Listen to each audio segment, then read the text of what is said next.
You are listening to the Happiest Lives podcast with Jill Lillard, episode number 93. Welcome to the Happiest Lives podcast, where you'll learn to think better, feel better, and become the woman God says you already are. Here's your host, Jill Lillard. Hey, everybody. Welcome back to the Happiest Lives podcast. I'm so excited to kick off a new series entitled Spirit-Led Planning and Execution. Now, I have to admit, I'm a bit of a planner myself. I really love it. I actually think of planning as a bit of a sport. There's something thrilling about organizing and executing a plan, even when there are hurdles or challenges along the way. And yes, sometimes I hate it too. Sometimes when I'm working toward a new goal and things get frustrating, I just want to throw in the towel and quit. However, every time I find that it is in these places I meet the Lord. It's when I feel stretched and challenged that He reminds me that I'm never alone in the process. Now, I'm a person who loves to get a lot done, and I enjoy showing others tips and tricks to help them do the same. But more than that, I want to help you stay anchored in your relationship with the Lord through it all. When you have that connection with Him, you're never just working alone. You always have a partner guiding you through the process. And I think that's the whole point of it all. So in this series, we're going to talk about not just making plans, but actually following through with them, led by the Spirit. We all know the tension between being completely spontaneous, trusting that God will guide us without a set plan, and the contrast, trying to tightly control every aspect of our lives to ensure our plans succeed. But the truth is, when we're truly led by the Spirit, it's about balancing both, creating plans with intention and holding them loosely, surrendering them to God. We ask for His wisdom before we even start, knowing He will bless and guide us as we step forward in obedience. The Bible is full of so many examples of God's planning, from the order of creation to the specific instructions for building the temple. These remind us that planning is good and wise when it's aligned with His will. So today we're covering three main points: aligning your plans with God's will, partnering with God through obedience, and planning and executing with faith and surrender. And then in the upcoming weeks, we'll get into some practical tips for managing your time, prioritizing your values, what's important to you, getting the work done that you have planned out. So let's dive in and explore how we can plan and execute in a way that guides us toward the fulfillment of His purposes. Every day, we make countless decisions that shape the trajectory of our lives. Today, you have probably made a whole bunch of decisions. You decided to get out of bed, to brush your teeth. Maybe you decided to work out or to skip the workout. Maybe you packed a lunch today when you went to work, or maybe you didn't. Whether we realize it or not, the choices we make about how we spend our time, our money, our energy, those are all part of the bigger picture of our purpose. God has created us with a specific calling, and He has endowed us with resources to steward. As we make plans and live out our days, we have the opportunity to align those decisions with God's will, creating a vision for our lives that honors Him. Just as plans are an extension of a vision, they are also a reflection of the choices we make to walk in God's purpose. Looking at the story of creation, we see that God didn't create the world by accident or without intention. He had a clear plan, and He followed it meticulously, creating the world in layers with a purpose and order. And then at the end of each day, He declared, "It is good," signifying that each part of creation was intentional and aligned with His divine plan. God gave Abraham dominion over the earth and free will to make decisions, just as He gives us the freedom to make choices that shape our lives. From this, we learn that our work, our relationships, and our choices matter to God. He values order, hard work, and rest, and we are called to live in alignment with these principles. Don't you want to live your day, do your thing, and at the end of the day, put your head on the pillow and say, "It is good"? God's creation also reflects his value of relationships. In the beginning, he created Adam and Eve to have a partnership, demonstrating that we were never meant to live in isolation. Our relationships, both with God and other people, they are central to our purpose. Just as God rested on the seventh day after his work, we are also called to balance our labor with rest, our work with relationships, trusting that God provides the energy, the strength to fulfill the plans he has for us. So as we move forward in our lives, it's crucial to remember that God created us for a purpose. Our work reflects him, and we can find meaning and fulfillment in labor, even in the face of challenges. The plans we make should not only reflect our desires, but also align with God's greater vision for our lives. By seeking his guidance, we can ensure that our plans honor him, glorify his name, and fulfill the work he has set before us. As you plan your life, it's vital that you are seeking out God's will. Just as God's plans for creation unfolded step by step, so too can our plans. We want our plans to be a reflection of the vision that he's given us, and each day we take steps toward making that vision a reality. God has entrusted us with free will to make choices, but he also guides us with wisdom and purpose. By aligning our decisions with his will, we can live lives that are not only purposeful, but deeply fulfilling. Remember, your plans are an extension of the vision God has for you, a vision that is filled with his purpose, provision, and his presence. We partner with God through our obedience. So the second thing I want you to consider as we talk about spirit-led planning is that we are partnering with God through the actions that we take. It's one thing to make plans, but it's another thing entirely to follow through on them with faith and trust in God's guidance.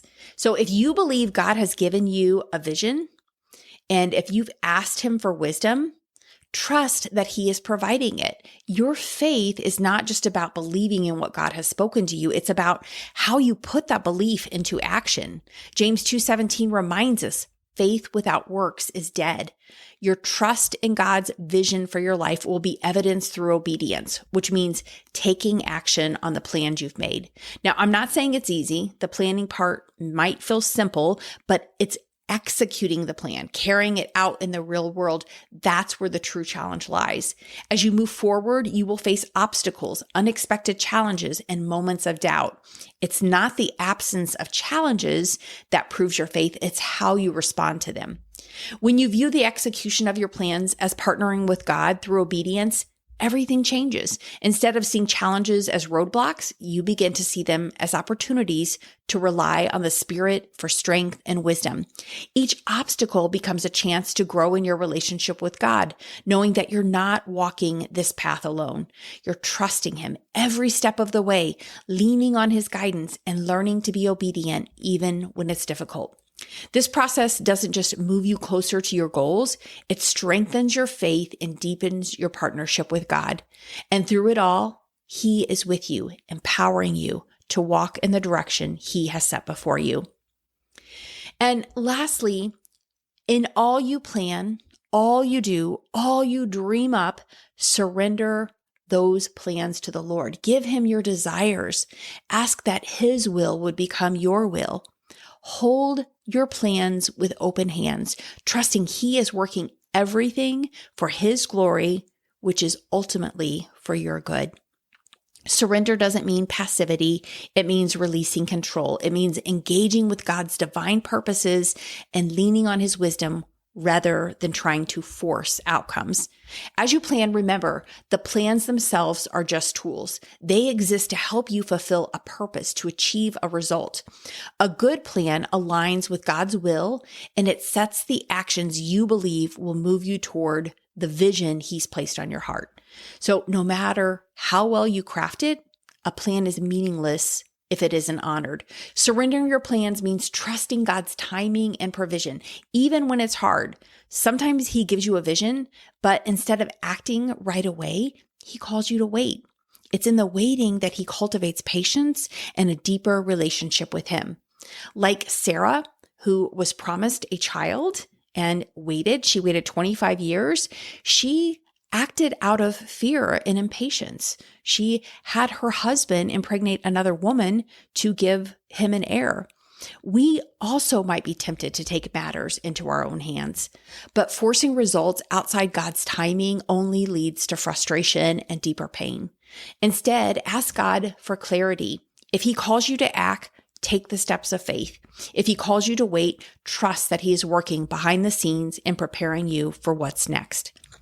Action is where faith grows legs. Faith without works is dead, but these works must come from a place of trust, not fear. When you take action, be ready for challenge. Because of the fall, work is often hard and filled with frustration. Yet, even in the toil, God is with you, calling you to persevere. Like Paul said, I beat my body and make it my slave. Discipline and diligence are part of running the race He has set before you, even when it feels difficult. And as you act, don't forget that God doesn't expect perfection. Throughout Scripture, we see examples of God using imperfect people to accomplish His plans. Sarah doubted, Noah stumbled, Abraham acted out of fear, yet God's sovereignty prevailed and His purposes were fulfilled. Your missteps will not derail God's plans. His grace is sufficient and He will use even your imperfections for His glory. Keep turning back to Him, trusting in His faithfulness. Finally, look to Jesus as your ultimate example. He lived a life with purpose, and every action He took supported His mission. There were times He withdrew to be with the Father, seeking strength and clarity. There were moments when the weight of His mission was so heavy that He sweat drops of blood, yet He pressed on, letting faith override fear. You are not Christ, but His Spirit lives within you, and through His Spirit, you can live with purpose and power to carry out the plans He has for you, even when the road is hard. So surrender your plans to the Lord, trust Him to guide your steps, to give you strength for the journey, and to bring about His purposes in His perfect way. Even when it's difficult, hold fast to the truth that He is working all things for your good and His glory. As we close, I want to leave you with this thought. The process of planning and pursuing your goals is at its core about relationship. It's easy to focus on the end destination, the goal, the vision, the purpose that you believe God has placed on your heart. But the journey from where you are to where you want to be, that is the true destination. This journey is not about achieving the results. It's about experiencing God along the way. It's about walking with Him daily, trusting Him in the unknown, leaning on His strength in the challenges, and rejoicing in His faithfulness through every step. Your plans and purposes are a means by which God draws you closer to Him. As you take action in faith, you'll come to know Him more deeply, see His hand at work, and learn to hear His voice guiding you. A life of Spirit-led planning is a beautiful life of faith and action. It's not a life of passivity, nor is it a life of striving. It's a life where you partner with God, surrendering your plans to Him and embracing the process as a way to glorify His name. Every decision, every step, every success, and every challenge become a moment of communion with your Creator. So as you pursue what God has called you to, remember that the ultimate goal isn't just reaching the destination. It's the relationship you build with God along the way. It's the joy of walking with Him, trusting Him, and experiencing His presence at every moment of the journey. That relationship is the destination, and it's the greatest gift of all. Thank you all for joining me in this first episode of our Spirit-led Planning and Execution series as I have introduced the topic to you today. In the upcoming weeks, I want to get more practical about this process. We're going to look at commitments, values, and what's important to you. I want to give you some tips for time management, for getting things done, organizing your time in blocks. And we want to talk about being a finisher, finishing the race that is before you. Until next time, may you find joy in the process and peace in His presence. Quick question. Have you grabbed your free mini course, The 4 Things You Must Do to Become the Happiest Wife? I'd love to give you 4 simple tips plus a free workbook to help you process your relationship and find greater satisfaction. Sign up today at myhappyvault.com and I'll show you how to change your marriage without the exhausting work of trying to control your husband.